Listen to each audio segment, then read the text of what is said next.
നമ്മുടെ സ്വന്തം ധ്യാൻ ശ്രീനിവാസൻ ഈ കഴിഞ്ഞ ദിവസം ഒരു സിനിമയുടെ ലോഞ്ചുമായി ബന്ധപ്പെട്ട് അയാളുടെ നോർമലായിട്ടുള്ള ചളി കലക്കിയിട്ടുള്ള തമാശകളുണ്ടല്ലോ, ഭയങ്കര വലിയ കോമഡിയാണെന്ന് ഉദ്ദേശിച്ചാണ് മൂപ്പർ പറയുന്നത്. അത് കേട്ടിട്ട് കുറേ ഓൺലൈന് പെയ്ഡായിട്ട് പൈസ കൊടുത്തിട്ട് നിൽക്കുന്ന ഓൺലൈൻ ആൾക്കാരുണ്ട്. അവർ വലിയ ചിരിയായിരിക്കും. എനിക്ക് മനസ്സിലായിട്ടില്ല എന്താ ഇത്ര വലിയ തമാശ എന്ന്. ഇയാളിങ്ങനെ അയാളെ കൂടെയുള്ള ആളെയും അല്ലെങ്കിൽ ആ സദസ്സിലിരിക്കുന്ന ആളെയൊക്കെ പറ്റി ഒരു കുഞ്ചൻ നമ്പ്യാർ സ്റ്റൈലാണ്, അങ്ങനെ അങ്ങ് പറഞ്ഞു പോകും. അപ്പോൾ അത് കേട്ടിട്ട് ഭയങ്കര ചിരി പോലെ ആയിരിക്കണം എന്നാണ് സദസ്സിലുള്ള ആൾക്കാർ ചിന്തിച്ചിട്ട് അവരങ്ങ് ചിരിക്കുകയും ചെയ്യും. ധ്യാനല്ലേ പറയുന്നത്, അപ്പോൾ ചിരിക്കാന്ന് പറഞ്ഞിട്ട് എന്ന് പറഞ്ഞിട്ട് ഇങ്ങനെ ചിരിച്ചിട്ടിരിക്കും. മനസ്സിലാവാത്ത കാര്യം, ചില സമയത്ത് ഇയാൾ പറയുന്ന കോമഡിയൊക്കെ വളരെ ആരോചകവും വിരോധാഭാസപൂർണമായിരിക്കും. അയാൾ ഉദ്ദേശിച്ച കോമഡി അയാൾക്ക് മാത്രമേ രസിച്ചിട്ടുണ്ടാവും ചില സമയത്ത്. അപ്പം അങ്ങനെയുള്ള ഒരു സിറ്റുവേഷനാണ് ലാസ്റ്റ് ടൈം ഉണ്ടായിട്ടുള്ളത്. ദിലീപ്, ഇയാൾ, നവ്യ നായരൊക്കെ ഉള്ള ഒരു പടം വരുന്നുണ്ട്. അടുത്ത പടക്കം പടമായിരിക്കും എന്ന് വിചാരിക്കാം. അപ്പോൾ ആ പടത്തിന് വേണ്ടിയിട്ടുള്ള പ്രൊമോഷനാണ്. അപ്പോൾ ഇയാൾ ദിലീപിനൊക്കെ ഇങ്ങനെ പൊക്കി അടിക്കുന്നുണ്ട്. ദിലീപ്, ഞങ്ങളൊക്കെ ആരെങ്കിലും അറസ്റ്റ് ചെയ്താൽ ദിലീപ് ഏട്ടനുണ്ട്, ഇറക്കി കൊണ്ടുവരാൻ, അങ്ങനെയാണ് ഇങ്ങനെയാണെന്നൊക്കെ പറഞ്ഞ് അയാൾ അമ്മയിലെത്തി. MMA ഇവരുടെ സംഘടന, ഏത് അപ്പുറം ഇപ്പുറവും മറ്റേ പരദൂഷണം പറഞ്ഞു നടക്കുന്നത് ഇവരുടെ സംഘടന.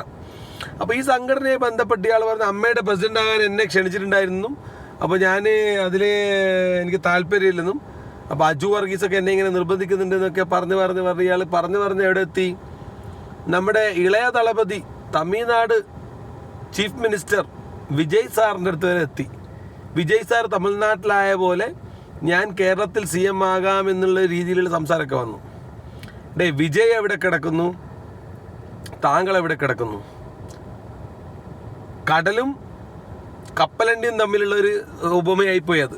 ഞാൻ പറഞ്ഞില്ല, ഇയാളുടെ ഒരു കോമഡി ഇയാൾ ഉദ്ദേശിക്കുന്നത് ചില സമയത്ത് ഒരു ലോജിക്കും ഇല്ല, ഒരു സെൻസ് ഓഫ് ഹ്യൂമർ ഒന്നും ഇല്ലാതെ ചുമ്മാ അങ്ങ് ആൾക്കാർക്ക് രസിക്കുന്നുള്ള രീതിയിൽ ഇയാൾ എന്തൊക്കെയോ സാധനം അലക്കും. അപ്പോൾ അതാണെങ്കിൽ നമ്മുടെ മീഡിയാസിനാണെങ്കിലാ ശ്രീനിവാസൻ്റെ മോനല്ല, അപ്പോൾ ശ്രീനിവാസനെ പോലെ ഒരു കോമഡിയാണ് പറയുന്നതെന്ന് ഉദ്ദേശിച്ചിട്ട് പണ്ടൊക്കെ ഇയാൾ വീട്ടുകാരെ പറ്റി തന്നെ ഇങ്ങനെ പറഞ്ഞിട്ട് അങ്ങനെ ഒരു കോമഡിയാക്കി മാറ്റലായിരുന്നു, ശ്രമിക്കലാണ്. അതുപോലൊരു പാളിയ സന്ദർഭമാണ് ഇത്. വാർത്ത ഒന്ന് കാണാം, അപ്പോൾ കറക്റ്റ് ഐഡിയ കിട്ടും എന്താണ് ഈ ടോപ്പിക് എന്നുള്ളത്. മലയാളികൾക്ക് ഏറെ പ്രിയപ്പെട്ട നടനാണ് ധ്യാൻ ശ്രീനിവാസൻ. സിനിമയേക്കാൾ ഉപരി അദ്ദേഹത്തിന്റെ ഇന്റർവ്യൂകളും രസകരമായ സംസാരത്തിനുമാണ് ആരാധകർ ഏറെയുള്ളത്. പലർക്കും സ്ട്രെസ് ഫ്രീ വരെ ആയിട്ടുള്ള ധ്യാൻ അടുത്തിടെ പറഞ്ഞൊരു കാര്യം ഇപ്പോൾ തമിഴ്നാട്ടിൽ ഏറെ വൈറലായിരിക്കുകയാണ്. താൻ CM ആകുമ്പോൾ നവ്യ സാരി ഉടുത്ത് മുന്നിലുണ്ടാകണം എന്ന് പറഞ്ഞ കാര്യമാണ് തമിഴ് മക്കൾ ഏറ്റെടുത്തിരിക്കുന്നത്. വിസ്റ്റർ സിനിമയുടെ പ്രൊമോഷനായി എത്തിയതായിരുന്നു താരം. അഭിനേതാക്കളായ ദിലീപ്, അജു വർഗീസ്, നവ്യ നായർ എന്നിവരടങ്ങിയ സദസ്സിലായിരുന്നു ധ്യാനിന്റെ ഈ പരാമർശം. വിജയ് മുഖ്യമന്ത്രിയായി സത്യപ്രതിജ്ഞ ചെയ്തപ്പോൾ തൃഷ വന്നതിനെ കുറിച്ചായിരുന്നു ധ്യാനിന്റെ സംസാരം. അന്ന് തന്നെ ഇത് കേരളത്തിൽ ഏറെ വൈറലായി മാറി. എന്നാൽ ഇപ്പോൾ ഇക്കാര്യം തമിഴ് സോഷ്യൽ മീഡിയയിൽ വരികയും ധ്യാനിന് നേരെ ട്രോളും വിമർശനവും ഉയരുന്നുണ്ട്, ഒപ്പം പിന്തുണയും വരുന്നുണ്ട്. ഇതൊക്കെ തൃഷാവെ ചെറുപ്പാലെ അടിച്ചിരിക്കലാം എന്നാണ് പലരും കമന്റായി കുറിച്ചിരിക്കുന്നത്. പല വള്ളിയും കണ്ടിട്ടുണ്ടെന്നും, പക്ഷേ ധ്യാനിന്റെ ഈ വള്ളി പാൻ ഇന്ത്യനായി പോയെന്നും കമന്റുകളിൽ മലയാളികളും കുറിച്ചിട്ടുണ്ട്. ഇനി തമിഴ്നാട്ടിലേക്ക് പോകാൻ പറ്റില്ലെന്ന് അജു വർഗീസ് പറഞ്ഞതിനെ ഉദ്ധരിച്ച് അജുവിന്റെ നാക്ക് പൊന്നായെന്നും ഇവർ കമന്റിൽ കുറിക്കുന്നു. വിജയ് സാർ മന്നിച്ചിടങ്ക് എൻ നൻപനുക്ക് പൈത്യം എന്നാണ് അജു വർഗീസ് കുറിച്ചത്. വിജയ് ഫാൻസ് വലിയ വിമർശനവും ധ്യാനിനെതിരെ ഉയർത്തിയിട്ടുണ്ട്. അതായത് ധ്യാനിന്റെ ഡെഡ് പാൻ ഹ്യൂമറിന്റെ പശ്ചാത്തലം അറിയാത്തവർ കളി കാര്യമാക്കി എന്നർത്ഥം. ഇവന് എന്ത് ധൈര്യമാണെന്ന് നോക്ക്, തമിഴ്നാടിനെയാണ് അവൻ അപമാനിച്ചത്. നമ്മുടെ അവസ്ഥ വളരെ ലജ്ജാകരമാണ്. വിജയ് സാർ തമിഴ്നാട് മുഖ്യമന്ത്രിയാണ്. മലയാളികളെ പ്രോത്സാഹിപ്പിക്കുന്നത് തമിഴ്നാട് നിർത്തണം. അവൻ മനസ്സിലായില്ലേ? തമിഴ്നാടിനെ പറ്റി അറിയുന്ന ഒരാളും ഇങ്ങനത്തെ ഒരു ബ്ലാക്ക് ഹ്യൂമർ ശ്രീനിവാസൻ തന്നെ വാക്കുകൾ കടമെടുക്കുകയാണെങ്കിൽ ധ്യാനിൻ്റെ ഫാദർ തന്നെ നമ്മുടെ മറ്റേ മോഹൻലാൽ ഇവരൊക്കെയുള്ള ഒരു സരോജ് കുമാറിൻ്റെ പടത്തിൽ പറയുന്നുണ്ട് ബ്ലാക്ക് ഹ്യൂമർ ആണെന്ന് എന്ന് പറഞ്ഞ പോലത്തെ ഒരു ബ്ലാക്ക് ഹ്യൂമർ ആയിപ്പോയടേ ധ്യാന. ഇത് ആവശ്യമില്ലാത്ത ടോപ്പിക്കുകൾ കയറി വള്ളി പിടിക്കാന്ന് പറയില്ലേ. വിജയ് അവിടെ മുഖ്യമന്ത്രി ആയതും വിജയിനെ സപ്പോർട്ട് ചെയ്തുകൊണ്ട് തൃഷ വന്നതൊക്കെ അവരുടെ പേഴ്സണലായിട്ടുള്ള കാര്യങ്ങൾ. അങ്ങനെ നിങ്ങൾ പല ആവശ്യങ്ങൾക്കും ഏതൊക്കെ നടിമാർ വരുന്നുണ്ട് എന്നുള്ളത് ഇവിടുത്തെ മീഡിയാസ് അന്വേഷിച്ച് നടക്കുന്നുണ്ടോ? അതൊക്കെ പേഴ്സണലായിട്ടുള്ള സ്റ്റഫാണ്. പിന്നെ വിജയ് മുഖ്യമന്ത്രി ആയത് വിജയ്ക്ക് അതിനുള്ള പൊട്ടൻഷ്യൽ ഉള്ളത് കൊണ്ടാണ്. വിജയ് എന്ന് പറഞ്ഞു കഴിഞ്ഞാൽ ഈ വെറുതെ അവിടെ കയറി ഞാൻ നടനാണ് എനിക്ക് വോട്ട് ചെയ്തെന്ന് പറഞ്ഞിട്ട് പോയി നിന്നതെന്നല്ല. വിജയ് 10-15 വർഷത്തോളമായിട്ട് അദ്ദേഹത്തിൻ്റെ ഫാൻ ബേസുകൾ, അദ്ദേഹത്തിൻ്റെ ഫാൻ യൂണിറ്റ്സുകൾ, ഓരോ മുക്കിലും മൂലയിലുമുള്ള ഫാൻ യൂണിറ്റ്സുകൾ പൊളിറ്റിക്കൽ ഓഫീസുകളായിട്ട് മാറ്റിയിട്ട് അതൊരു സിസ്റ്റമാറ്റിക് ആയിട്ടുള്ള പ്രോസസ്സാണത്. അല്ലാതെ നിങ്ങൾ വിചാരിച്ച് വെച്ചിരിക്കുന്ന പോലെ വിജയ് ഞാൻ കുറേ സിനിമയിൽ അഭിനയിച്ചിട്ടുണ്ട്, പോക്കിലൊക്കെ അഭിനയിച്ചിട്ടുണ്ട്, അതുകൊണ്ട് എനിക്ക് നന്നായിട്ട് ഭരിക്കാനറിയാം, നിങ്ങളെല്ലാം കൂടി എനിക്ക് വോട്ട് തന്നതുകൊണ്ട് ജനങ്ങൾ, അവിടുത്തെ തമിഴ്നാട്ടിലെ ജനങ്ങൾ അങ്ങനെ മണ്ടന്മാരായ ഒരു ജനതയൊന്നല്ല. ഇത് കേട്ടിട്ട് ചിരിക്കാൻ കുറേ അവിടെയുള്ള ഞാൻ നേരത്തെ പറഞ്ഞ പോലത്തെ ഓൺലൈൻ കിളികൾ, എന്താ അതിൻ്റെ പേര്, നീലക്കുയില, ആ ടീമുകളെ പോലത്തെ കുറേ എണ്ണം കിക്കി എന്ന് പറഞ്ഞിട്ട് ചിരിച്ചു കൊടുത്തിട്ട് ഇവനെ മോട്ടറാക്കും ധ്യാനിനെ. ഇത് കാണുമ്പോൾ ധ്യാൻ എന്താക്കും, കുറച്ചും കൂടി അങ്ങ് പറയും തൃശനെയും വിജയിൻ്റെ അച്ഛനെ പറ്റിയെന്നും പറയുന്ന പോലെയാണ്. പക്ഷെ നോൺസെൻസ് കേസാണ്, മനസ്സിലല്ലേ? ആൾക്കാർക്ക് ഒരു രസിക്കുന്ന കാര്യമൊന്നുമല്ല ഈ പറയുന്നത്. അങ്ങനെ പറയാനാണെങ്കിൽ ഇവർ അങ്ങൊന്നും പോകേണ്ട ആവശ്യമില്ലല്ലോ. നമ്മുടെ നാട്ടിൽ എന്തൊക്കെ വിഷയങ്ങളുണ്ട് പറയാൻ. ഇവിടെ ഈ അമ്മയുടെ കേസ് തന്നെ എന്തൊക്കെ തല്ലിപ്പൊളി കേസുകൾ. ശ്വേതാ മേനോനെ പിഷാരടി വിളിച്ചിട്ട് എന്താ ചോദിച്ചത്, ഭർത്താവ് എത്ര മണിക്കാണ് വരുന്നത്, പരിപാടിയൊക്കെ കഴിഞ്ഞോ? അതില്ലേ? എത്ര നടന്മാർ, ആരൊക്കെ നടന്മാർ, മുകേഷ്, മറ്റേ ഗണേഷ് കുമാർ, ഒരുപാട് നടിമാരോട് എന്തൊക്കെ തോന്നങ്ങൾ പറഞ്ഞിട്ടുണ്ട്, അതൊക്കെ ഡിസ്കസ് ചെയ്യണ്ടേ? ഞാനും സിനിമാക്കാരനല്ലേ, സിനിമയെ ബന്ധപ്പെട്ട്. ഇവിടെ മല്ലുവുഡിലെ ഈ മോളിവുഡിലെ കാര്യങ്ങൾ കഴിഞ്ഞിട്ട് പോരെ നിങ്ങൾ ടോളിവുഡിലേക്കും കോളിവുഡിലൊക്കെ കയറി പിടിക്കലേ. ഇത് കോമഡി തന്നെയാണ്. ബാക്കി പാഠം പഠിപ്പിക്കണം. തമിഴ്നാട്ടിലേക്ക് വരാനായി കാത്തിരിക്കുന്നു ഇവനുടെ ബ്രദർ വന്ന് ചെന്നൈയിലേതാ എന്നിങ്ങനെ നിരവധി കമന്റുകൾ വീഡിയോയ്ക്കുണ്ട്. ചിലർ വളരെ മോശപ്പെട്ട തെറി കമന്റുകളും ചെയ്തിട്ടുണ്ട് കേട്ടോ. അതേസമയം ധ്യാനിനെ പിന്തുണയ്ക്കുന്നവരും ധാരാളമാണ്. നടക്കാത്തതൊന്നുമല്ലല്ലോ പറഞ്ഞതെന്നും മറുപടി കൊടുക്കണമെങ്കിൽ ഇങ്ങനെ കൊടുക്കണമെന്നുമാണ് ധ്യാനിനെ പിന്തുണയ്ക്കുന്നവർ പറയുന്നത്. എന്തായാലും ധ്യാനിന്റെ മുഖ്യമന്ത്രി സ്വപ്നം ഇപ്പോൾ പാൻ ഇന്ത്യൻ വൈറലായി മാറിയിരിക്കുകയാണ്. ഇതൊക്കെ വാർത്ത, ഇതിനെ അടിക്കേണ്ടതെന്ന് വെച്ചാൽ നമ്മളെ പോലത്തെ ആൾക്കാരാണ്. ഇതൊക്കെ വാർത്ത കൊടുത്തല്ലോ, ഇതൊരു വലിയ വാർത്തയായിട്ട് കൊടുത്തല്ലോ. ഈ വാർത്തയായിട്ട് കൊടുത്ത ആ മീഡിയയാണ് പിടിച്ച് തല്ലേണ്ടത്. ശരി, തമിഴ്നാട്ടിലെ വിഷയം എന്ന് വെച്ചാൽ, തമിഴ്നാട്ടിലെ ഏറ്റവും വലിയ വിഷയം എന്താണെന്ന് വെച്ചാൽ, തമിഴ്നാട്ടിൽ ഇതൊക്കെ വളരെ വികാരം കൊണ്ട് കാണുന്ന ആൾക്കാരാണ് തമിഴ്നാട്ടിൽ അധികം ഉള്ളത്. തമിഴ് ജനത എന്ന് പറഞ്ഞു കഴിഞ്ഞാൽ ഇതൊന്നും അങ്ങനെ വിടുന്ന ടീമല്ല. അവരെന്ന് പറഞ്ഞു കഴിഞ്ഞാൽ വളരെ കണ്ണിങ് ആയിട്ട് അവരുടെ നേതാക്കൾക്കെതിരെ, അവരുടെ നടന്മാർക്കെതിരെ, എന്തിന് മുല്ലപ്പെരിയാർ കേസിൽ മുല്ലപ്പെരിയാർ ഡാമിനെ പറ്റി മോശം പറഞ്ഞു കഴിഞ്ഞാൽ അതിനെ വരെ വൈകാരികമായി കണ്ടുകൊണ്ട് മറുപടി പറയുകയും പ്രതികരിക്കുകയും ചെയ്യുന്ന ആൾക്കാരാണ് തമിഴ്നാട്ടുകാർ. അതാണ് അതിൻ്റെ വിഷയം. അപ്പോൾ ഇതുമായിട്ട് ബന്ധപ്പെട്ട് പ്രശസ്തമായ നമ്മുടെ റിയാക്ടിങ് ചാനലായിട്ടുള്ള നമ്മുടെ സീക്രട്ട് ഏജന്റ് പറഞ്ഞ ഒരു ചെറിയൊരു വാർത്ത ഉണ്ട്. അതും കൂടി കണ്ടു കഴിഞ്ഞാൽ ക്ലിയർ ആവും ഈ വിഷയം എത്രത്തോളം കത്തി എന്നുള്ളത്.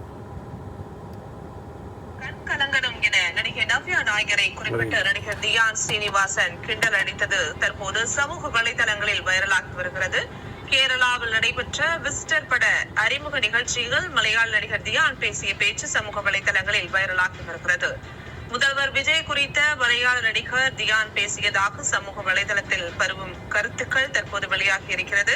முதலில் மலையாள நடிகர் ஆட்சி அமைப்புகள் കൂട്ടത്തിലാണ് ഇപ്പൊ ഈ പറഞ്ഞ വിജയും തൃശയൊക്കെ കയറി വന്നിട്ടുള്ളത്. ഞാൻ എന്താണെങ്കിലും ആ ഒരു പോർഷൻ ഇവിടെ പ്ലേ ചെയ്യാം. എന്റെ മെന്ററും എന്റെ ജീവിതത്തിൽ ഏറ്റവും പ്രിയപ്പെട്ട എന്റെ സുഹൃത്ത്, എന്റെ പാർട്ട്ണർ, എന്റെ വഴികാട്ടി നിങ്ങൾ തന്നെ, ഇപ്പോഴത്തെ പവർ ഗ്രൂപ്പിന്റെ തലവനുമായ ശ്രീ അജു വർഗീസ്. ഒരുപാട് കാര്യങ്ങൾ പറയണം. അതിൽ പ്രധാനമായിട്ടുള്ള കാര്യം, ഞാൻ കഴിഞ്ഞ 2 മാസം ഈയിടെയായിട്ട് സിനിമ കുറച്ച് കുറയ്ക്കുകയും സ്റ്റേജ് ഷോയിലാണ് ഫോക്കസ് ചെയ്യുന്നത്. സ്റ്റേജ് ഷോ, പരസ്യം, അങ്ങനെയുള്ള പരിപാടികൾ. അങ്ങനെ സ്റ്റേജ് ഷോയില് വേണ്ടിയിട്ട് ഞാൻ ഓസ്ട്രേലിയയിൽ എനിക്കൊരു ഫോൺ കോൾ തന്നു. അതിന് മുന്നേ കിടക്കാൻ എന്നെ വിളിച്ചിട്ട് ഇങ്ങനെ കുറച്ച് കാര്യങ്ങൾ പറയാറുണ്ട്. അപ്പോൾ എന്നോട് പറഞ്ഞു വിജയ്, തമിഴ്നാടൻ വിജയ് CM ആയപ്പോൾ ഞാൻ തീരുമാനിച്ചു അടുത്തൊരു 15 വർഷത്തിലേക്ക് CM ആവാം എന്നുള്ളൊരു തീരുമാനം എടുത്തിരിക്കുകയാണ്. എന്നെ അജു വിളിച്ച് പറയുന്നത്, നീ ആദ്യം CM ആവണ്ട, അതിനു മുന്നേ ഇതൊക്കെ പറഞ്ഞതല്ലേ, നീ CM ആവണ്ട, അതിനു മുന്നേ അതിന് ഒരു ബേബി സ്റ്റെപ്പ് എന്നുള്ള രീതിയിൽ ആദ്യം അമ്മയുടെ പ്രസിഡന്റ് ആവാം നമുക്ക്. അമ്മയുടെ പ്രസിഡന്റ് 4-5 വർഷത്തിനുള്ളിൽ നമ്മൾ ചാരിറ്റി ഒക്കെ ചെയ്യണം. ആൾക്കാരെ പറ്റിക്കാൻ കണ്ണിൽ പൊടിയുന്ന ചാരിറ്റി ഒക്കെ ചെയ്യണം. ഇതിൽ വളരെ ഇമ്പോർട്ടൻ്റ് ആയ ടോപ്പിക് പറഞ്ഞാൽ പറഞ്ഞതെന്ന് വെച്ചാൽ അമ്മയുടെ പ്രസിഡന്റ് ആയിട്ട് നമുക്ക് ചാരിറ്റി ചെയ്യണം, എന്നിട്ട് ആൾക്കാരെ പറ്റിക്കണം. അതിൻ്റെ അർത്ഥം എന്താ? ഇപ്പം അമ്മയുടെ പ്രസിഡന്റ് ആയിട്ടുള്ള ശ്വേതാ മേനോനും മറ്റേ എന്താ ലക്ഷ്മി പ്രിയൊക്കെ വളരെ ഫണ്ട് തട്ടിപ്പ് നടത്തിയിട്ടുണ്ടെന്നും ചാരിറ്റിയുടെ പേരിൽ പല അമ്പലങ്ങളിൽ നിന്നും അവിടുന്ന് ഇവിടുന്നൊക്കെ ഫണ്ട് വാങ്ങി ആ ഫണ്ടൊക്കെ പുട്ടടിച്ചിട്ടുമെന്നാണ് ധ്യാൻ പറയാതെ പറഞ്ഞു വെക്കുന്നുണ്ട് ഇവിടെ. ഇപ്പോൾ മലയാളത്തിലെ താരസംഘടനയുടെ തലപ്പത്ത് ഇപ്പോൾ ഇയാൾ പറയാണ്, അജു വർഗീസ് ഇയാളോട് പറഞ്ഞു പോലും തമാശേനെ, അതായത് നിങ്ങൾ അമ്മയുടെ പ്രസിഡന്റ് ആകണം ആദ്യം, എന്നിട്ട് വേണം നമുക്ക് കുറച്ച് ചാരിറ്റി ഒക്കെ ചെയ്ത് കുറച്ച് തട്ടിപ്പൊക്കെ നടത്തി ആൾക്കാരുടെ കണ്ണി പൊടിയിട്ടിട്ട് മുന്നോട്ട് പോകണം എന്നാണ് പറയുന്നത്. അപ്പോൾ ചാരിറ്റി, കണ്ണിപ്പൊടിയുടെ തട്ടിപ്പ്, ഇതൊക്കെയാണ് അമ്മയുടെ പരിപാടി എന്നും ഇയാൾ പറയാതെ പറഞ്ഞു വെക്കുന്നു.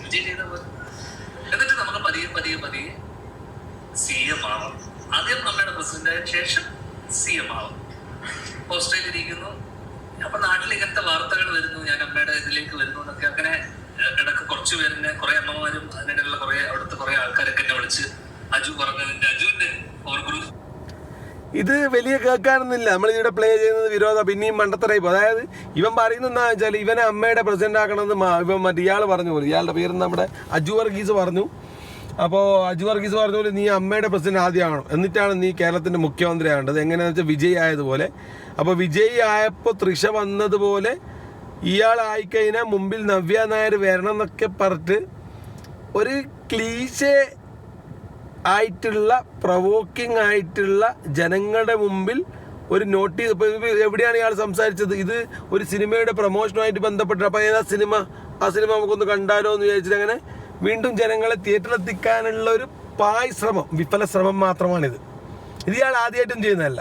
ഇതിന് മുന്നേ ഇതിലിയാൾ പറഞ്ഞിട്ടില്ലേ, ആ ദിലീപ് പറഞ്ഞ ആ ഒരു പ്രമുഖൻ ഞാനാണ്, ആ കേസിൽപ്പെട്ട പ്രമുഖൻ ഞാനാണെന്നൊക്കെ പറഞ്ഞിട്ട് ഇതുപോലെ തന്നെ ഒരു സംഭവം ഇതിന് മുന്നേ ഉണ്ടാക്കിയിട്ടുണ്ട്. അപ്പോൾ ഇത് ഇയാളൊരു ഹോബിയാണ്, നോൺസെൻസ് ആയിട്ടുള്ള കോമഡി വർട്ട്. അതിൽ ജനങ്ങൾക്ക് ഒരു പ്രോബ്ലമാറ്റിക് ആയിട്ടുള്ള ഒരു ടോപ്പിക് ഉണ്ടാക്കി അതിനൊരു വിവാദമാക്കി അതിനെപ്പറ്റി ഡിസ്കഷൻ ഉണ്ടാക്കിയിട്ട് ആ സിനിമയെ ഒരു തരത്തിലുള്ള നെഗറ്റീവ് മാർക്കറ്റിങ്ങിൻ്റെ ആശാനാണ് നമ്മുടെ ശ്രീനിവാസൻ സാറിൻ്റെ മകനായിട്ടുള്ള ധ്യാൻ.